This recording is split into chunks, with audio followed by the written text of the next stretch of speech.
சரி, நம்ம எப்படிப்பட்ட வாழ்க்கையை வாழணும்னு நான் இப்பயும் சொல்றேன். குழப்பத்துக்குள்ள போவாது, பேராசைக்குள்ள மாட்டிக்காது.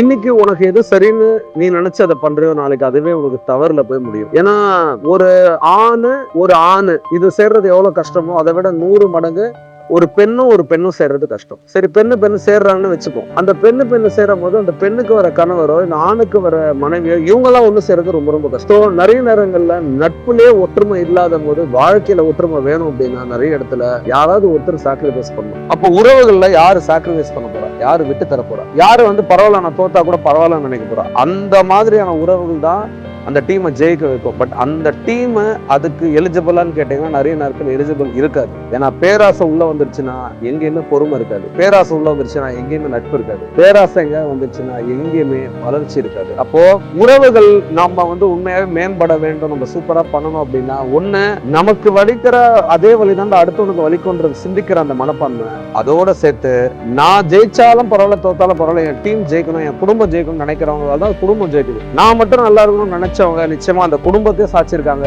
அவங்கள சாஞ்சு போயிருக்காங்க. இது எல்லாமே பண்பு கேட்டகரியில வரும். உங்க பண்பை நல்லா வச்சுக்கோங்க, வேல்யூஸை நல்லா பில்ட் பண்ணிக்கோங்க, லைஃப் நிச்சயமா நல்லா இருக்கும். நான் ஸ்ட்ராங்கா நம்புறேன்.